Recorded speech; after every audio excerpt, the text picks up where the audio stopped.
Hello guys, welcome to Aki Live. And today we are doing a brand new episode over why do startup fail. तो India में basically आपने देखा होगा पिछले कुछ सालों में lot of startups have started but majorly many of them have failed to come to a break even या to even sustain the startup and survive. तो आज मैं आपको बताऊंगा उसके क्या कारण है, बट उससे पहले चैनल को सब्सक्राइब कर दो, वीडियो को लाइक कर दो, शेयर कर दो एंड चलो लेट्स गेट स्टार्टेड.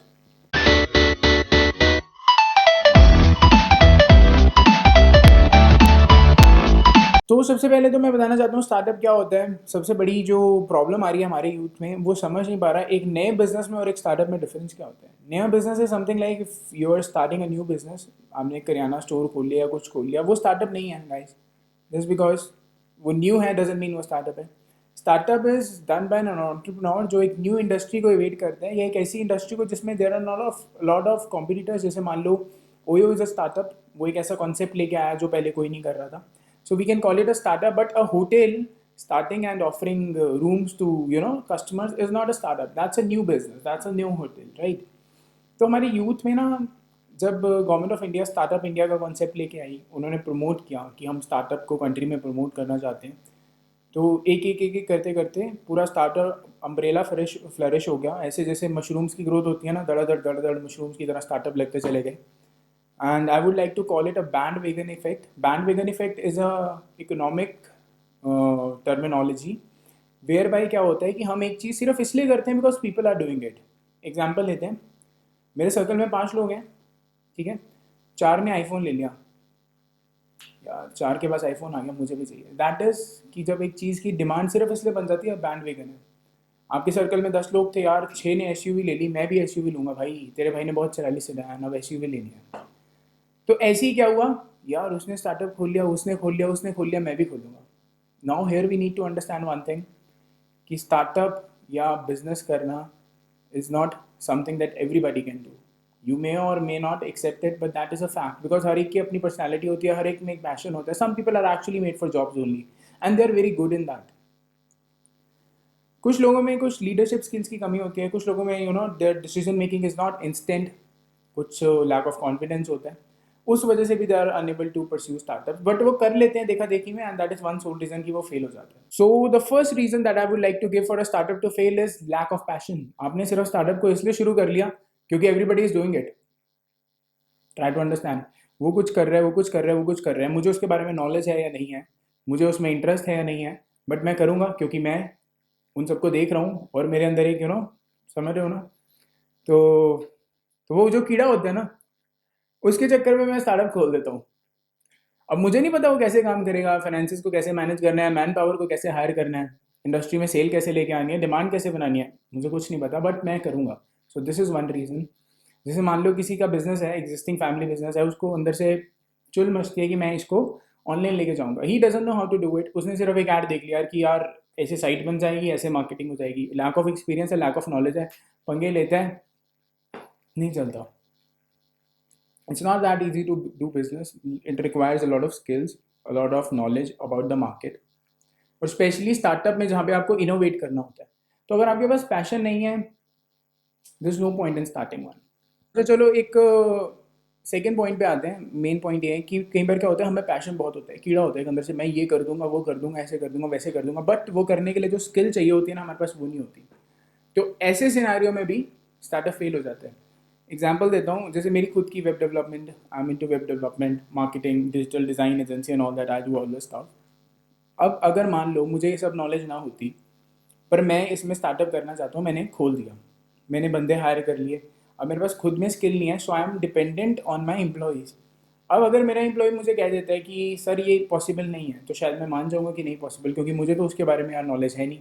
वो मुझे कहते हैं ये चीज़ करने में इतना वक्त लगेगा, अब मुझे नॉलेज नहीं है, मैं कह दूंगा हाँ लगेगा, बट क्लाइंट ने 10 जगह पूछा तो इतना वक्त तो लगता ही नहीं भाई साहब. तो ऐसे सिनारियोज में I won't be able to deliver well to the client, क्योंकि मेरे पास लैक ऑफ एक्सपीरियंस है, लैक ऑफ नॉलेज है.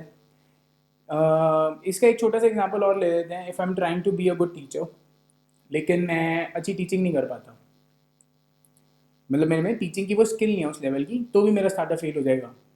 मे बी मेरे को टीचिंग मेथड्स के बारे में स्किल नहीं है, मेरे को नॉलेज पूरी है, बट पढ़ाना नहीं आता यार ठीक से. इस सिनेरियो में भी मेरा स्टार्टअप फेल हो जाएगा. अगर मैं मानता हूँ चलो मैं एक फ़ोटोग्राफ़र हूँ, ठीक है, अब फ़ोटोग्राफ़ी इज़ अ स्किल। अब मेरे पास कीड़ा बहुत है, पैशन बहुत है, बट यार फ़ोटोग्राफ़ी ना मेरे को प्रोफेशनल लेवल पे आती नहीं है। अब जब मैं मार्केट में उतरूँगा, मेरे कॉम्पिटिटर्स तो भाई अच्छे अच्छे गैजेट्स यूज़ कर रहे होंगे, उनके एडिटिंग स्किल्स इतनी अच्छी होंगी, they are using Lightroom, they are using Illustrator, या फिर they are using Photoshop for editing, और मैं तो भाई बेसिक मोबाइल ऐप में एडिट करता हूँ। अब जो मैं कंटेंट अपने क्लाइंट को डिलीवर करूँगा वो उतना अच्छा नहीं होगा जितना एक प्रोफेशनल पर्सन कर रहे हैं, तो इस केस में भी मेरा स्टार्टअप फेल हो जाएगा। सो आपके अंदर पैशन जितना मर्जी हो, अगर उसको बैकअप करने के लिए आपके पास एक स्किल नहीं है तो भी आपका स्टार्टअप फेल हो जाएगा, इसके बहुत ज़्यादा हाई चांसेस हैं। अच्छा, कई लोग स्टार्टअप सिर्फ इसलिए परस्यू कर लेते हैं, this is point number 3, when nothing works startup शुरू कर दो। उन्होंने ज़िंदगी में सब कुछ करने की कोशिश कर ली, कुछ चल नहीं रहा, माँ बाप कहते हैं भाई कुछ तो कर ले, तो माँ बाप लगा देते हैं पैसा और बेटा शुरू कर लेते हैं स्टार्टअप। अब नाउ द थिंग इज, इसमें क्या होता है कि उनके पास एक तो लैक ऑफ स्किल है, क्योंकि that is only backed by money. उनमें पहली स्किल होती तो पहले ही कुछ करके होते, इधर उधर ना घूम रहे होते। एंड देन उनके अंदर लैक ऑफ पैशन भी है, क्योंकि भाई ये उन्होंने धक्के से शुरू किया है, क्योंकि कुछ और हो नहीं रहा तो कर लेते हैं। तो इस सिनेरियो में क्या होता है, अगर आपके पास लैक ऑफ स्किल है, लैक ऑफ पैशन है, बट आपने स्टार्टअप खोल दिया है, तो आप डूबे डूबे। क्योंकि जब आपके पास लैक ऑफ पैशन है ना, तो you won't be able to give your 100% to it. जब आप 100% नहीं दे रहे, एक बिजनेस है वो चाहता है कि आप सुबह उठो काम करो, पर आप भाई साहब 2 बजे तक सो रहे हो, तो ऐसे फिर like it's very difficult to do such a business, है ना। तो आपके पास अगर लैक ऑफ पैशन है, लैक ऑफ स्किल है, उस केस में भी भाई आपका बिजनेस डूबा ही डूबा। Coming to point number 4, I think miscalculation about our expenses is another reason. For example, मान लो आप एक प्रोडक्ट बना रहे हो, प्रोडक्ट की कोई कॉस्ट है, उसमें रॉ मटेरियल पड़ रहा है, एवरीथिंग पड़ रहा है, आपने एक प्रोडक्ट की वैल्यू निकाली कि आपको इसकी कॉस्ट पड़ रही है बना के एक्स, और आपने इसको कह दिया मैं इसको एक्स प्लस इतनी वैल्यू पे सेल करूंगा तो मेरा इतना परसेंट मार्जिन है। नाउ समहाउ होता क्या है कि आप जब प्रोडक्ट को सेल करने जाते हो, आपने मे बी वेरिएबल फैक्टर्स को काउंट नहीं किया, जैसे कि पैकेजिंग, शिपिंग, लेबलिंग, है ना। आपने तो प्रोडक्ट बना लिया, उसको एक पैकेज में भी डालना है, 36 चीज़ों में डालना है।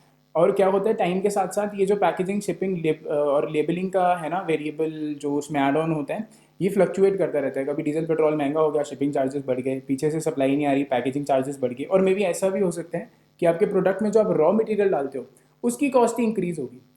तो अगर हमारे प्रोडक्ट की कॉस्ट वेरिएबल है और हमने बहुत ही लो मार्जिन पे उसको इंट्रोड्यूस कर दिया, तो चांसेस आर कि जब वो प्रोडक्ट की कॉस्ट हाई जाएगी और आप प्रोडक्ट की कॉस्ट एकदम बढ़ा नहीं पाओगे, उससे आपका कस्टमर टूट जाएगा और आपके प्रोडक्ट की डिमांड जाएगी और आपका स्टार्टअप जो है वो फेल हो जाएगा। Fifth point, why startups fail, customer का फीडबैक ना लेना इज़ वन मेजर लॉस। आपको लगता है आप जो भी प्रोड्यूस कर रहे हो या जो भी आप सर्विस रेंडर कर रहे हो, you are the best, but the thing is कि आपको लगता है यू आर द बेस्ट, जब तक आपका कस्टमर आपको नहीं आके बताता कि आप बेस्ट क्यों नहीं हो या what are the things you can improve it, आप उस पर कभी वर्क नहीं करते। एंड ऐसे क्या होता है कि शाहरुख खान का गाना तक ठीक है, I am the best, but लेकिन जब स्टार्टअप की बारी आती है तो दिस डजंट रियली वर्क। और if you are not really the best, people will switch to other options that are better, and आपके प्रोडक्ट की या सर्विस की डिमांड गिरती जाएगी, आपको समझ भी नहीं आएगा भाई कि ये हो क्यों रहा है, बट आपके पास हो जाएगा, आप बीती हो जाएगी वाली, और आपका स्टार्टअप फेल हो जाएगा। Y do startups fail, point next आपका ये रहता है कि कभी कभी क्या होता है, हम ये एस्टिमेट नहीं करते कि एक स्टार्टअप को चलाने के लिए ऑपरेटिंग एक्सपेंसेस कितने होने चाहिए। ऑपरेटिंग एक्सपेंसेस बेसिकली मीन्स कि आपका मंथली आपके पास कितना कैश होना चाहिए अपने बिजनेस को सर्वाइव करने के लिए या सस्टेन करने के लिए। जैसे कि आपके मान लो सैलरीज हो गई, आपका रेंट हो गया, देन उसके बाद और क्या चीज़ें होती हैं, एम्प्लॉयज़ की सैलरी होगी, रेंट हो गया, इलेक्ट्रिसिटी होगी, यूटिलिटी एक्सपेंसेस हो गए, what ever the cost is, मतलब छोटी से छोटी चीज़ें। अगर आपके स्टाफ में रिफ्रेशमेंट भी चल रही है, everything is coming up to you only, right. अब क्या होता है, फॉर एग्जाम्पल मेरी ऑफिस की रनिंग जैसे 1 लाख है और मेरे पास अगर मान लो 5 लाख रुपए कैश है, तो मैं ये लगा के चलता हूँ कि अगर मेरे बिजनेस कोई बिजनेस नहीं करता तो मैं 5 महीने तक उसको सस्टेन कर सकता हूँ, 5 महीने से ज़्यादा बिजनेस चलाने के लिए मेरे पास पैसा नहीं है। तो समटाइम्स क्या होता है कि बिजनेसेस को, या बिजनेसेस नहीं, न्यू स्टार्टअप्स इस चीज़ को वैल्यू नहीं करते, करते करते उनका बफर कैश खत्म होता जाता है, कैश बर्न रेट उनका बढ़ जाता है। ये कॉस्ट को कंट्रोल ना करने की वजह से भी हो सकता है, बट अल्टीमेटली क्या होता है, you run out of cash, और जब कुछ नहीं बचता तो आपको ऑब्वियसली अपना बिजनेस बंद करना पड़ता है। And that is one of the reason कि अपने कैश बर्न रेट को अच्छे से पहचानो, समझो, एंड मेक श्योर कि आपके पास adequate amount of cash available है, और अगर नहीं है तो आपकी सेल इतनी है that you are meeting your expenses. Why do startups fails में नेक्स्ट पॉइंट ये है कि भाई कई बार क्या होता है कि जो कंपनी का ओनर होता है या person is managing the company, उसको इंडस्ट्री के बारे में नॉलेज नहीं होती। मे बी उसके employees are having the required knowledge and everything, but ultimate decision making तो उसी के पास होती है ना अल्टीमेटली। तो क्या होता है, उसकी lack of knowledge about the industry, about the product होती है, और वो अपनी नॉलेज के बेस पे ही बिना किसी को पूछे, बिना किसी अपने एम्प्लॉयज़ की सलाह लिए काम करता जाता है, करता जाता है, करता जाता है. इन दी एंड क्या होता है, it doesn't work out the way he thought it will, and startup fail हो जाता है. I do startups fail. मेरा अगला पॉइंट ये है कि कई बार क्या होता है, एंटरप्रेन्योर को ना ग्रोथ का बहुत ज़्यादा कीड़ा हो जाता है. फर्स्ट वाले में स्टेबिलिटी आने से पहले वो एक और लोकेशन खोलने की कोशिश करते हैं, और इस लोकेशन में क्या होता है कि कहते हैं ना, आप कभी कभी, जैसे हिंदी में कहावत है कि यू कैन नॉट, हिंदी में तो चलो मैं हिंदी में बताता हूँ, it can not start with you can not. Hindi में कहावत है कि एक ही टाइम पे दो नावों में पैर रखने से भी काम खराब होता है. तो क्या होता है, मैंने एक लोकेशन पे काम शुरू किया, वो मेरा भी चल रहा है, स्टेबल हुआ, मैं ब्रेक इवन पे पहुंचने वाला हूँ, प्रॉफिट्स में नहीं गया, मुझे लगता है यार ये तो मैंने ब्रेक इवन कर दिया है, एक और खोल देते हैं. उसको सस्टेन करने के लिए जो पैसा था वो मैंने कहीं और इन्वेस्ट कर दिया. अब क्या हुआ, बैलेंस बिगड़ रहा है, मैं लड़खड़ा रहा हूँ, लेकिन अल्टीमेटली चांसेस है कि वो नाव ही डूब जाएगी. चौथा, फंडिंग की बात करते हैं भाई. अगर तुम्हारे पास फंडिंग नहीं है बट तुम्हें बहुत ही पैशनेट हो और अपने ऊपर भरोसा है, एमएसएमई में रजिस्ट्रेशन करो. MSME stands for micro small and medium enterprises. It is a act made in 2005. इसके अंडर अपनी रजिस्ट्रेशन करो बिजनेस की. Go to a bank, nationalise bank के पास जाओ. Government of India provides collateral free loans to MSMEs for amount of 2 lakhs, 5 lakhs and 10 lakhs. 10 को अपने आप सेट कर देना. ओ ये माइक था या.